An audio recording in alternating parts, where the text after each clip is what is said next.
Hello everyone, आप लोगों का स्वागत है मेरे एक और वीडियो में। आज का जो टॉपिक होने वाला है वो होने वाला है एनसीईआरटी आधारित विज्ञान के प्रश्न और उत्तर का सेट नंबर 9। तो चलिए वीडियो की शुरुआत करते हैं।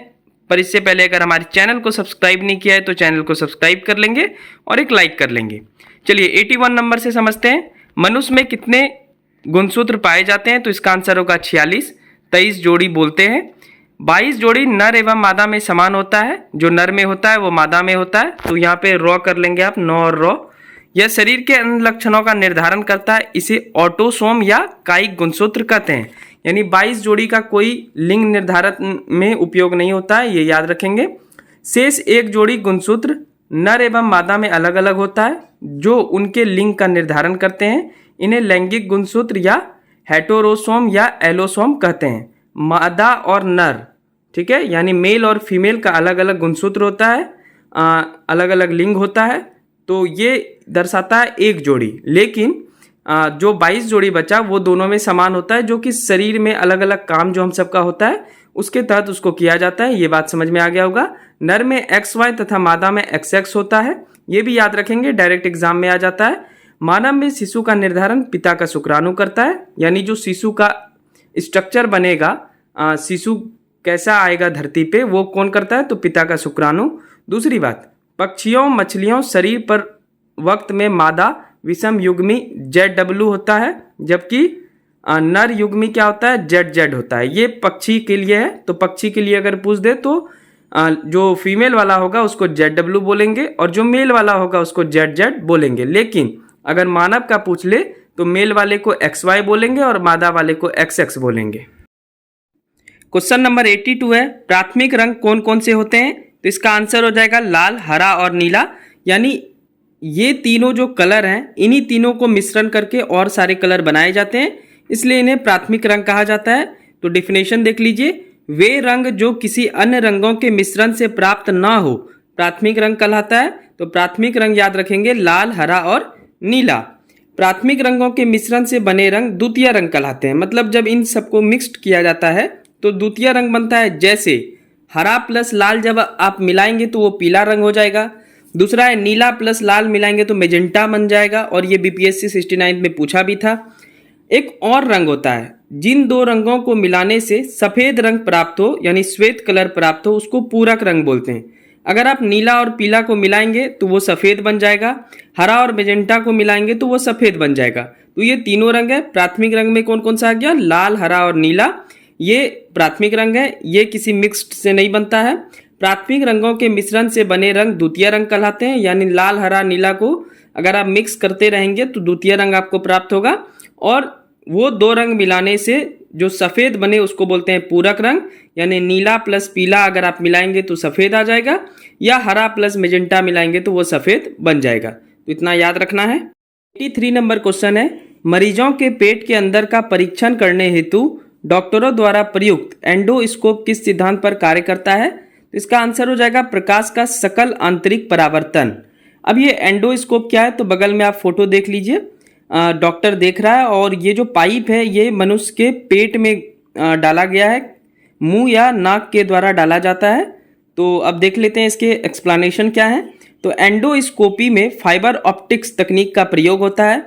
एंडोस्कोपी में एक लंबी, पतली और लचीली नली होता है जिसमें प्रकाश और एक वीडियो कैमरे की व्यवस्था होती है। चिकित्सक मानव शरीर के आंतरिक भागों का चित्र लेने के लिए करते हैं, यानी पेट के अंदर का फोटो लेने के लिए इसका उपयोग किया जाता है।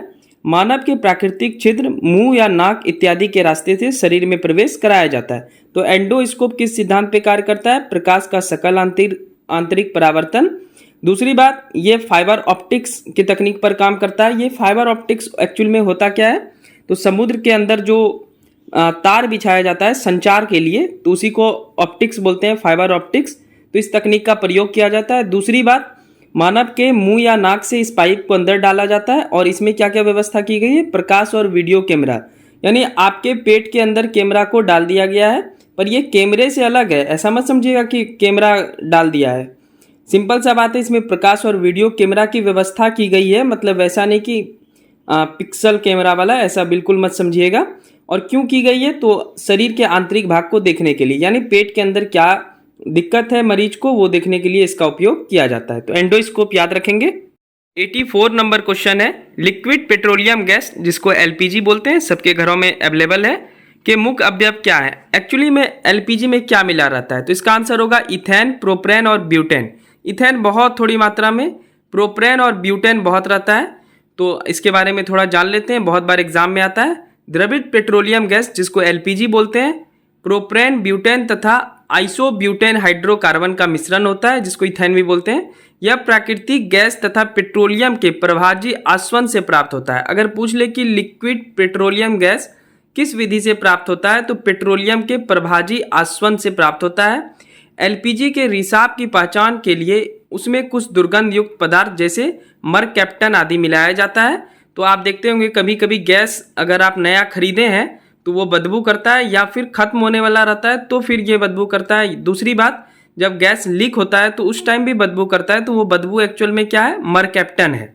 तो इसमें मिलाया जाता है ताकि लोगों को पता चल जाए कि आपका गैस सही ढंग से काम नहीं कर रहा है। लेकिन अगर आपसे पूछे कि एलपीजी के मुख्य अवयव क्या है, तो दो ही आप याद रखेंगे, प्रोपेन और ब्यूटेन। प्रोपेन का सूत्र होता है C3H8 और ब्यूटेन का सूत्र होता है C4H10। इतना आपको याद रखना है।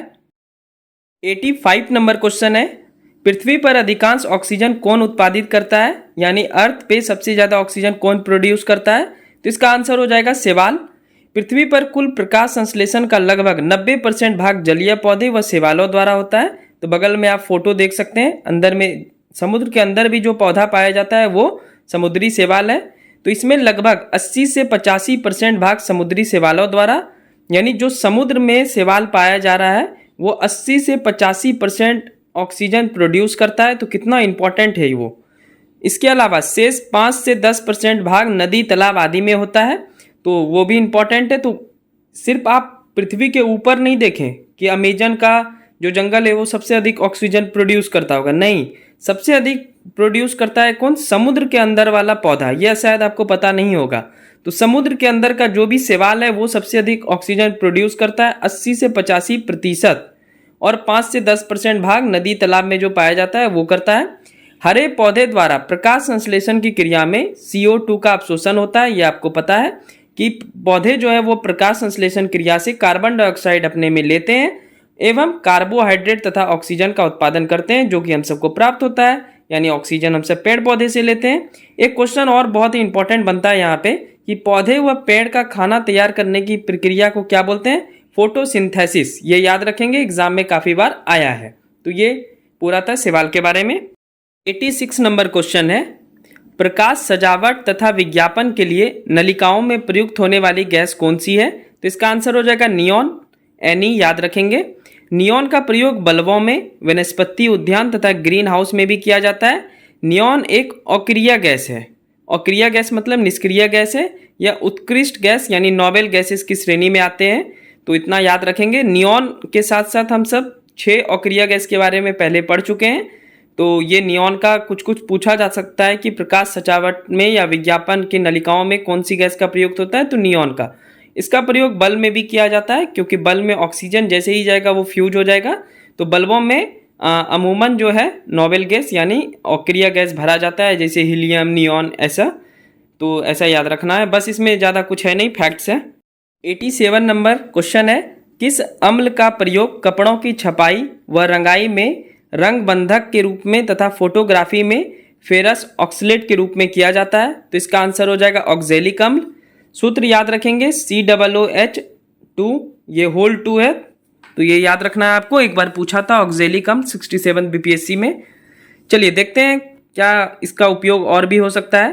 तो इसका उपयोग स्याही के धब्बे छुड़ाने में, चमड़े के विरंजन में, धातुओं की पॉलिश करने में, स्याही रंगों को बनाने में किया जाता है। यह डाई कार्बोनिसिक अम्ल वर्ग का प्रथम सदस्य है। यह रुबार, सॉरेल तथा ऑक्जेलिक समूह के पौधे में अपने पोटेशियम लवण के रूप में पाया जाता है। मुख्य रूप से जब भी अम्ल के बारे में क्वेश्चन आता है तो 2 क्वेश्चन बन सकता है आपका।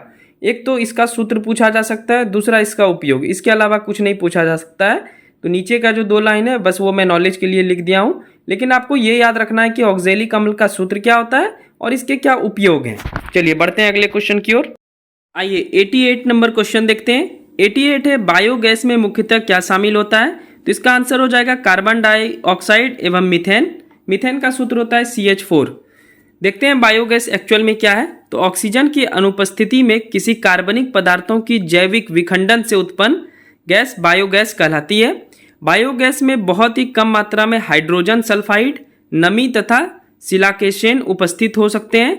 गोबर गैस या बायोगैस में मीथेन 50% से लेकर के 75% तक पाई जाती है। तो आपसे क्वेश्चन क्या पूछेगा कि बायोगैस में सबसे अधिक मात्रा किस चीज़ की है, तो मीथेन की होती है जो 50% से 75% पाई जाती है। और बचपन में ये गोबर गैस से बल्ब कैसे जलता था, तो ये हम सब प्रैक्टिकल रूप से किए हुए हैं। तो बायोगैस इसी को बोलते हैं, जिसमें क्या होता है कि ऑक्सीजन अनुपस्थित रहता है, ऑक्सीजन नहीं होता है।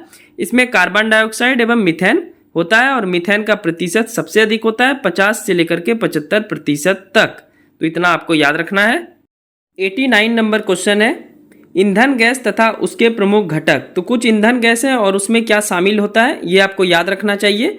तो सीएनजी का उपयोग क्या होता है, कहाँ पे होता है, तो ऑटो वाले में, जो दिल्ली सब में ऑटो चलता है उसमें सीएनजी गैस लगा होता है। तो सीएनजी में होता है मीथेन और इथेन। एलपीजी जो हम सबके घर में आता है, खाना बनाने के काम में आता है। तो ब्यूटेन और प्रोपेन का सूत्र अभी मैं आपको बताया, C4H8 ब्यूटेन का, C5H10। कोल गैस क्या है, कोयला गैस। हाइड्रोजन, मेथेन और कार्बन मोनोऑक्साइड, इसका यूज़ नहीं करना चाहिए क्योंकि इससे बहुत सारे पर्यावरण में दूषित प्रभाव आ सकते हैं। वाटर गैस में क्या क्या शामिल है, तो कार्बन मोनोऑक्साइड और हाइड्रोजन। तो इतना आपको याद रखना है। ये चारों ही आंसर है, तथ्य है, तो आपको डायरेक्ट रट लेना है। चलिए आखिरी क्वेश्चन देखते हैं। आइए लास्ट क्वेश्चन देखते हैं 90 नंबर। कौन सा एक पौधा है जो कीट को खाता है, तो इसका आंसर होगा घटपर्णी। घटपर्णी कीट को कैसे खा लेता है, तो ये अपने स्ट्रक्चर, अपने बनावट की वजह से खा लेता है। जैसा कि आप फोटो में देख रहे हैं, तो जो आप ऊपर होल देख रहे हैं जहाँ पे मैं मार्क कर रहा हूँ, उसमें जैसे ही कीड़ा बैठता है अंदर, ये जो ऊपर वाला कैप है ये लग जाता है और फिर इसमें क्या होता है, तो नीचे वाला लाइन पढ़िए, इस पौधे में फंसे कीट उसमें एकत्रित विषैली द्रव से मर जाते हैं। तो ऐसा लगता है कि ये जो पौधा है वो कीट खाता है, तो इसको बोलते हैं घटपर्णी। काफ़ी बार एग्जाम में आ चुका है। तो ये था आपका एनसीईआरटी आधारित सेट नंबर 9। अब जल्दी मिलते हैं सेट नंबर 10 में। ये वाला सीरीज आपको कैसा लग रहा है कमेंट करके बता सकते हैं। वीडियो अच्छी लगी हो तो चैनल को सब्सक्राइब कर लेंगे, क्योंकि इससे क्वेश्चन आएंगे ही आएंगे। 69 बीपीएससी में भी 2 से 3 क्वेश्चन आए हुए थे, जबकि मैं उस टाइम 5 ही सेट बनाया हुआ था, उसी में 3 क्वेश्चन आए हुए थे।